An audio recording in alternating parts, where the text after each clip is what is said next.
Hi guys, thanks for tuning back in. Welcome back. My name's Lee, Crypto Mainly. I'm just going to give you a quick update on things as I see them. Just going straight into the charts today, guys. As suspected, we're actually trying to break above this range. Actually, we were talking about this range here, the blue box, and you can see that we're trying to push above it. What I suspect is going to happen. Obviously, US Open later today is going to be quite a key point because there is a CME gap below us. But I did say that I expected to see some spikes up into this into this resistance before we actually sort of start to see the lower prices.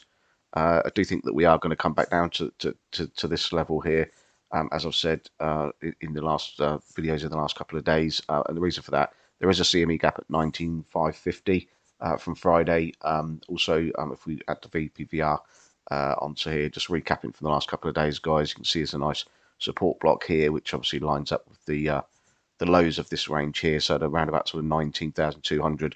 So 19,200, 19,500 is quite an area of interest there.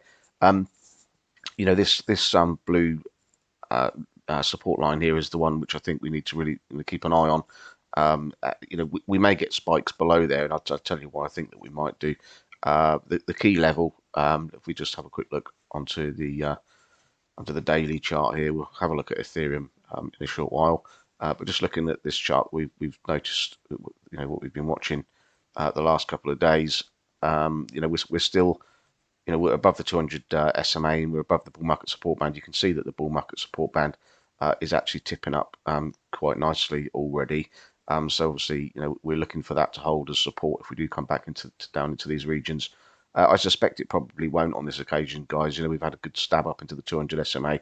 We are above there. We've closed above there on the daily, but I suspect we probably won't hold above it. We're more likely going to come back down and retest these lows. And as I've said in the videos in the last couple of days, if we do start to break below this, this dotted line here, and we start to get down too far into this level here, then I think that we'll see this projection here and actually end up back down to the lows of the range. I have covered the reasons why I think that in the last in the videos in the last couple of days.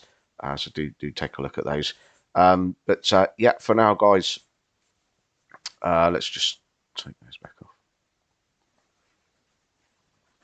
So for now, guys, this is what we're looking at. You see, we've got range highs here and also at the top here. Let's just grab the highlight for you, just make that a bit clearer.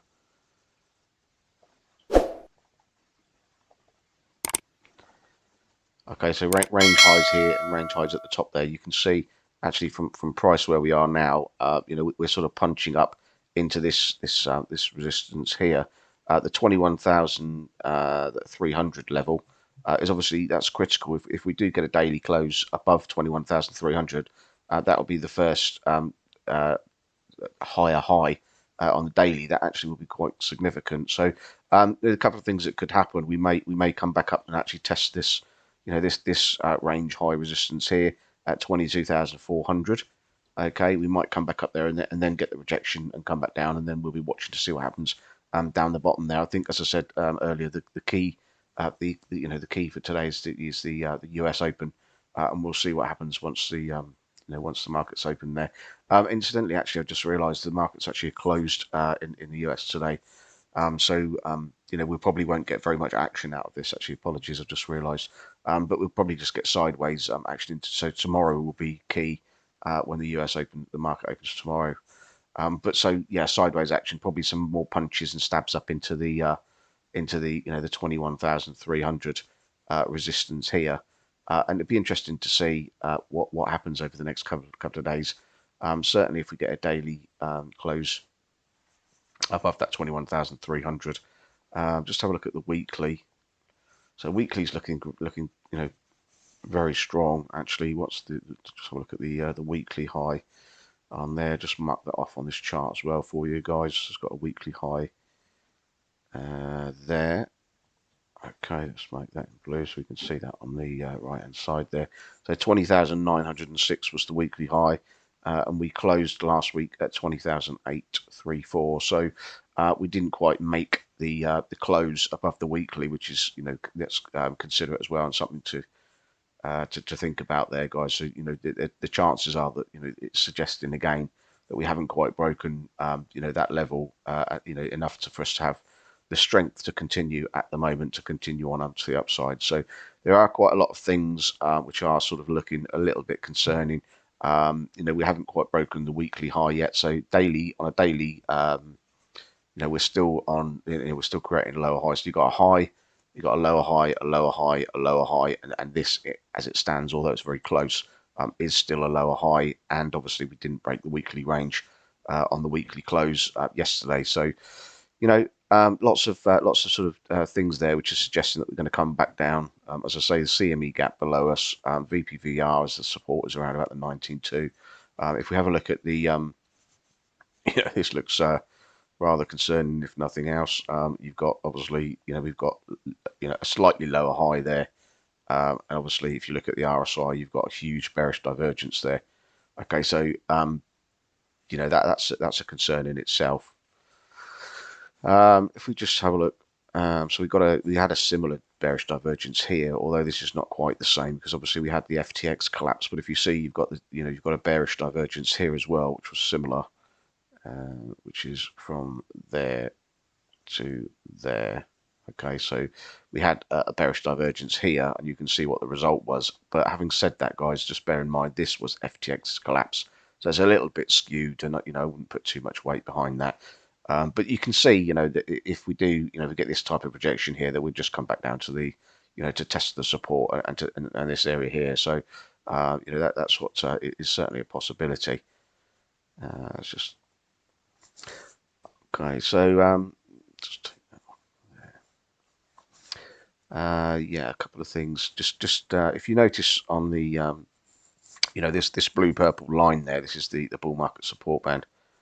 Okay, so the purple line there is the 20 week SMA. Okay, so the 20-week SMA is currently at 18,558. Okay, if we add the bull market, the Ichimoku cloud back on, you can see that the level of support here, so this flat top part of the cloud is also at about 18,500 again, so 18,550. Again, so top of the cloud, 20-week SMA. There is quite a significant support at 1850. Sorry, yeah, 18,550. So, what does 18,550 look like on this chart? If you look at 18,550 here, let's just bring this up a little bit closer. Yeah, so you can see 18,550, guys. Look, it's actually that point right there. Okay, so you can see that that this support line here, this blue support line, which is the candle body highs here from a daily, if we go on to type daily time frame, you can see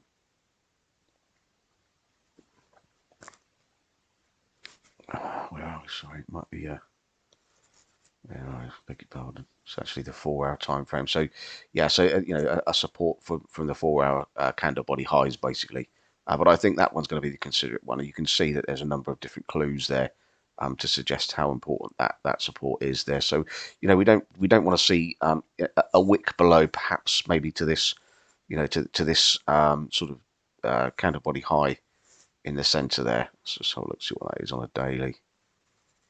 Yeah, so I've marked it on there already at 17.8. I mean, if we get down that far, I think we need to be very, very careful. I think we might, if we come down this far and then we get, something like this where price comes down, bounces on, comes down that far, then we'll likely get a bearish retest and then the continuation much lower is what I think will happen in my opinion. So just draw that again for you.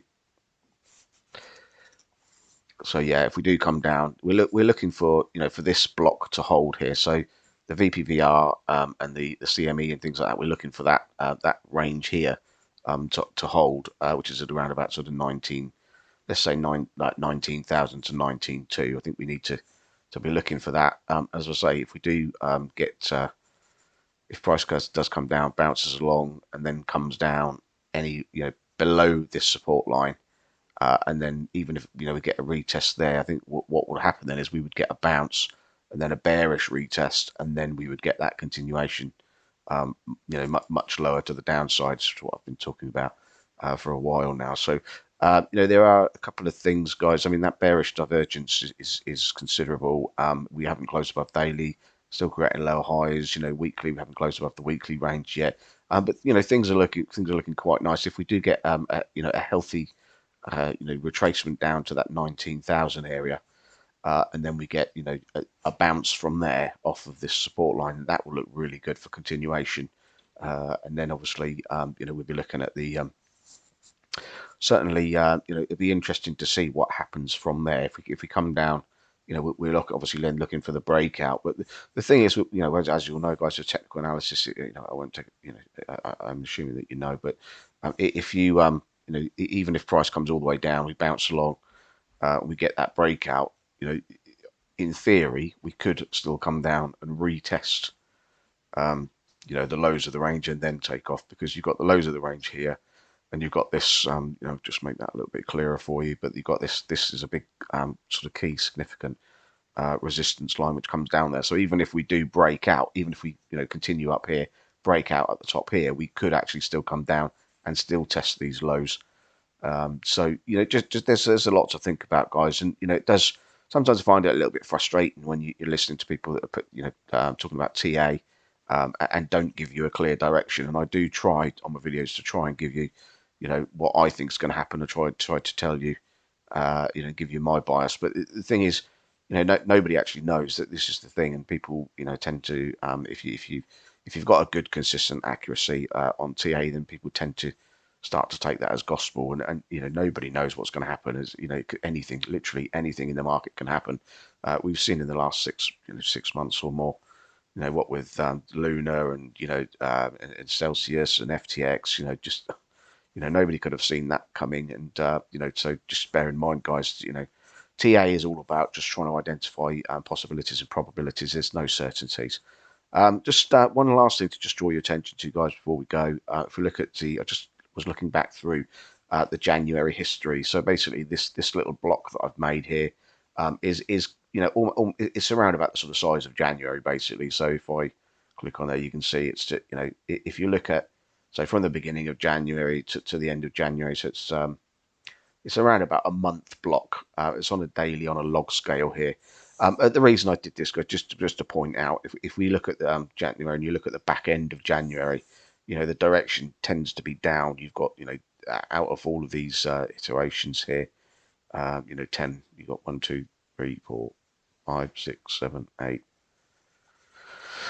Sorry, nine iterations. You can see that 8 of them, the direction into the back end of January is down. Okay, so it's down into the back of January, down into the back of January, down into the back of January. The trend is quite clear. So the only one actually is the outlier, is this one here, where you've got quite a good, sort of positive action from there.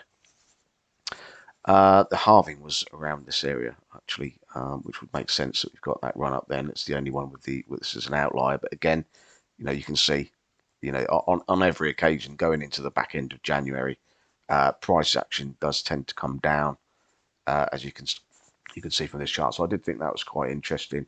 No guarantees, as I say, guys. Just be a little bit careful until we get daily and weekly closes above the resistance, above the local highs.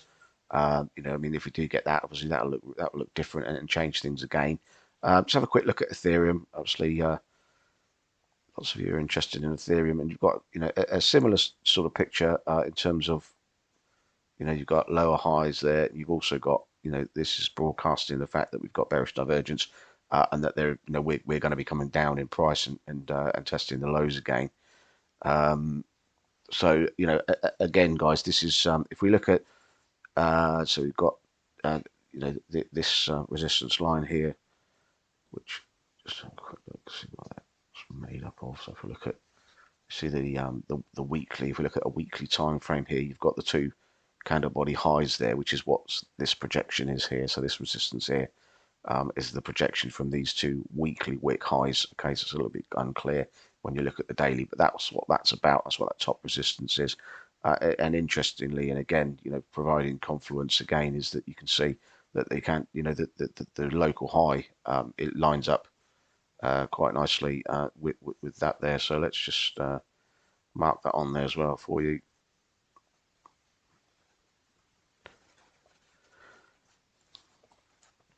put that to green. So green is my daily levels, and blue are weekly levels, and the purple ones I use is usually a 4 hour time frame. Just so that you know, guys, most of you will know that from my group, but uh, just so that you know, there you go. So daily high there is at 1644. Okay, so similar again. Whilst Bitcoin is having these stabs up into resistance, there's every chance that we might get a couple of stabs and attacks, and maybe that's where we get the rejection point. Similarly to Bitcoin, if we come up into this resistance here, would make sense that these two play out in the same sort of fashion. Okay, so you can see they're both coming up against a major resistance there. So it might be that we get stabs up into there and we don't actually still get the daily closes above this local high. We just get quick wicks up, quick attacks into there, which then get rejected quickly, and we end up at the end of each day still not closing above the daily high on there. It's at 21,300. And then we get the continuation to the downside. This is perfectly healthy. If we come back down here and we get those retests of 19,000, that's perfectly healthy, and if that holds, that would look great. And we might get continuation and a breakout, and then things will really start to hot up then. So lots of nice things to look forward to, guys. As I say, I've said in the video in the last couple of days, I'm looking forward to the next 2 years, but in actual fact, when you look at the cycles, it's actually 3 years. So the next halving is May 2024. Historically, the peak from the cycle from that would be, if I project that out based on past performance, which is saying no guarantees, but based on previous cycles, the halving is in May 2024, and which would mean that the cycle high would be in Q4 2025. So we're only at the beginning of 2023 now. So we're actually looking at pretty much almost 3 years of nice price action. So let's look forward to that. Thanks ever so much for listening, guys. Do like and subscribe. Thank you very much, and think about joining the Telegram group. And I look forward to seeing you in there. All the best, guys. Take care now. Speak to you soon.